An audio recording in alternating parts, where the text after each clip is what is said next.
Hello, family, and welcome to another episode of Role Model Makers Experts Cafe. I'm your host, Dr. L, the Parent Whisperer.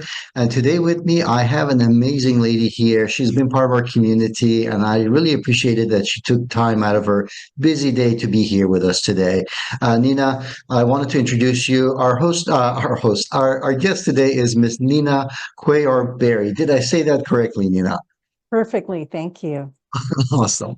Nina is here. Please put down your multitasking hats and let's go ahead and listen up. She's got something that I think you want to hear, and it is important when it comes to families and family life. So, Nina, can you please tell us a little bit more about yourself and what we are here to talk about, and why is that important in the first place, or how you got involved doing it? Okay. Well, I am a former special education teacher. I taught early childhood special ed, and I got to know hundreds of families. And one thing that they all shared in common was that they were often struggled with their children's behavior. And it really, impacted the entire family, how they were doing in school and how their behavior was at home. And I helped a lot with behaviors, but I couldn't really explain to them like some of the aspects of the personality that I could see. And I only knew that intuitively I understood a lot. After I retired, I found out about human design and how that really did explain a lot about personality and motivation. And so I went back, for more training. I certified quantum human design family coach. And now I use all of the tools that I had used when I was teaching, young children in special ed.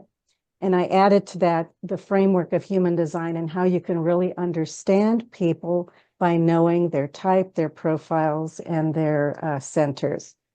So I love human design. It explains so much. The thing about children's behavior and when you're in conflict, which is parents and children in conflict a lot, is that it has a huge impact on the family. And oftentimes parents think, oh, well, if I just get through this stage, then we'll be okay. But there's always a stage. And so if you can manage that conflict all along, everything gets better. Everything in the family, everything in your relationship with your kids and with other people, it just gets better. And that's why I think it's important to not just think, oh, I can get through this, but to really co-create with your children a relationship that's respectful and that reflects your values. Sorry. I'm glad that you brought this up because oftentimes we forget that aside from all the universe rules that the kids have to learn, from when to brush your teeth and why you have to put a certain type of clothes on and how to speak to other people, aside from all of those rules, kids are also trying to figure out how to interact with other human beings. And it's just like everything else, just like walking, it's a trial and error. So they have to make mistakes and they have to learn about themselves. And what you're describing really speeds that process up. And unfortunately, for even many adults, they never learn the proper interactive process that goes into interacting with other human beings. So they also have difficulty role modeling this for the children as well. So I totally get this, that it has to come from a place of understanding. And of course, it all starts with you and where you're at and who you are. It sure So, does. uh, so with that being said, and I spent so many times in clinic trying to explain what the children with the special needs needed or they were going through so that the parents had a better understanding so they wouldn't have improper expectations basically based on their perception of things. So you mentioned human design. So can you tell a little bit more about what human design is for people who are hearing it for the first time? Human design is a system. Some people call it a personality system, but it is based on astrology, the I Ching, the Jewish Kabbalah, the Hindu chakra system, and quantum mechanics. all of those together, based on your time of birth, date of birth, and location, will give you like a blueprint of what your energy is going to be, what your strengths and challenges might be, and where you might struggle and where you might excel just by being who you are. And it's not a labeling system, but it's a way of knowing, oh, this is what's going to motivate that person. So if you're a generator, you are going to want to master things, and that's going to be really important. If you're a projector, you're going to be very wise. You're going to be able to share your wisdom with other people because you know a lot. So it gives you a really good foundation for, oh, okay, well, and also certain types are meant to work and work consistently, and other types are not. They can work for a bit and then they have to rest. They have to rest. And so, you can have a person who doesn't need to rest really because they can go and go and go, looking at somebody else, say a child, and go, well, how come you're not doing as many chores as your sister is? Well, because the sister can go and go, but this one over here needs to rest. Yeah, she did this. Now she needs to rest. And so that's what human design does for you. And there are a million different places you can get your human design chart, including on my website. So that'll be available. Okay. And typically, what are some of the things that would prompt someone to think, this might be something that would be addressed or might require me to reach out to Nina. So, what are some of the challenges, the frustrations, the complaints that really present and walk into your door, basically? A big one is a lot of times there's a mismatch. And in fact, this happens in all situations, where you have an expectation and your child is not meeting that expectation. So there's a mismatch. Sometimes that mismatch is, why doesn't my child want to cuddle up and, and confide in me? And the mom can feel really hurt by that because that is her expectation. And she thinks, if I keep doing these things, that'll happen. And it might not the way that you envision it. So you might have to change your vision of what it will look like. Not that it can't happen, but it won't look like what you are thinking right now. That's a very common. Another really common one is, oh, my child is wearing me out. I'm so exhausted. I can't spend, another minute with them. I have to, leave. Well, if you have a sacral center, which is the Center for Creative Life Force and Workforce, and it's not defined, if you don't have consistent access to that, but your child does, they're going to outlast you all the time.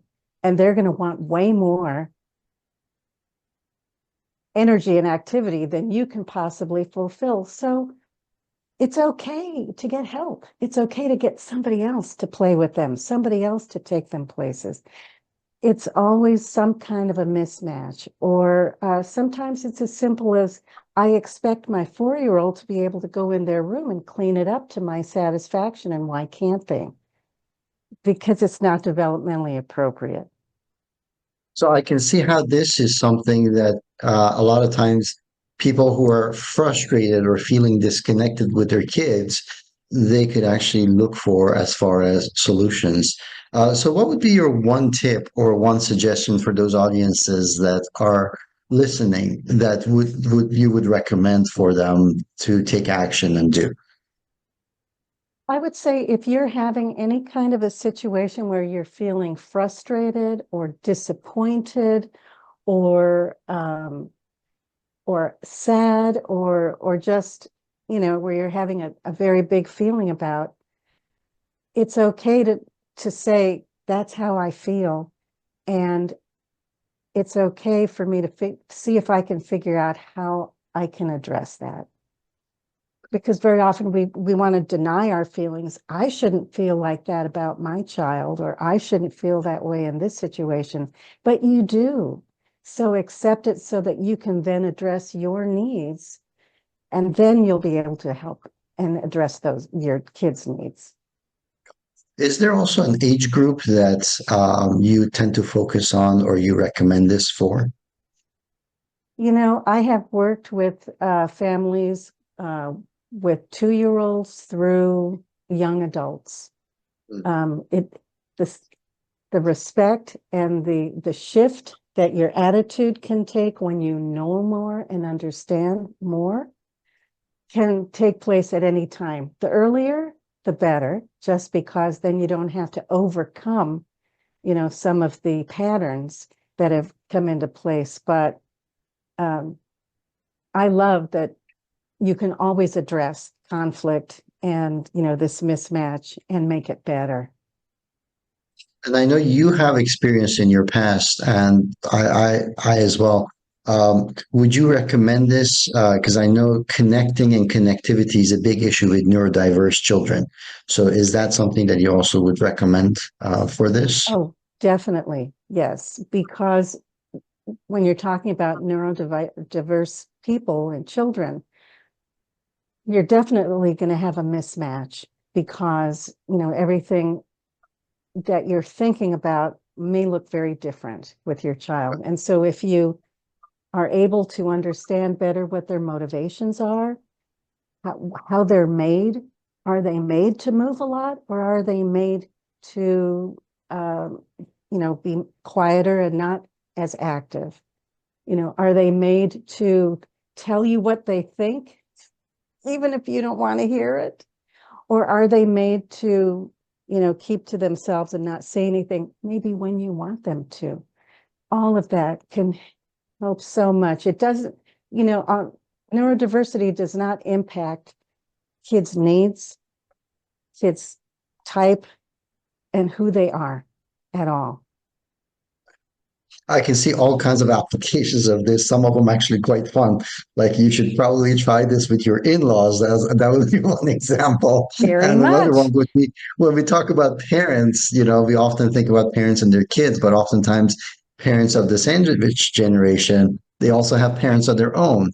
And sometimes there's this generational gap and the difference. So this could be kind of bridged with a tool like this. So it's pretty cool. I know we can kind of dive into this and go in all kinds of different directions, but how can people learn and find out more about you? Well, I have a website, ninacb.com, and I have, some free resources there and, and a way that you can put in information and get your own body graph, your human design chart, and that'll give you a lot of information right there.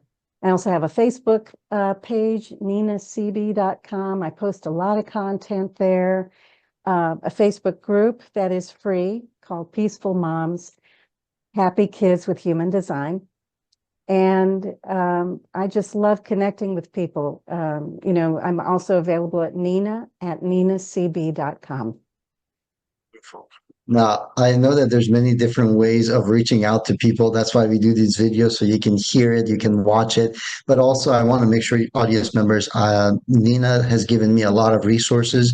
I've gone ahead and put those in the description box. So please make sure you go below the video, click on the description box and check out all of those resources and also connect kinesthetically by clicking on that mouse and connecting with Nina as well.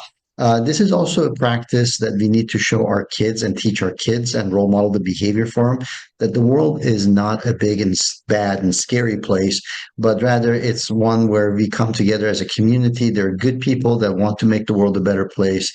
And make sure that you show this to your kids that it's okay not to have all the answers and to reach out for help. And if you haven't already done so, please connect with us by clicking subscribe and like button so that you get notified of all the experts like Nina that come to our channel, share their expertise, share their gifts with you guys. Nina, before we finish, any final words for our audience members? Just that, one thing that moms are reluctant to do oftentimes is to ask for help because our society tells us you should be able to do everything. It's only, raising children. It's okay to ask for help. And, you don't need it forever. Asking for help and getting support is so important that I love talking to moms. Beautiful, beautiful said. I always say it's like having kids is a natural phenomenon, but being able to parent and raise children in modern world is anything but natural. So I For totally agree sure. with you, man. You know, thank you so much again, and join us next time, guys. Cheers. Thank you.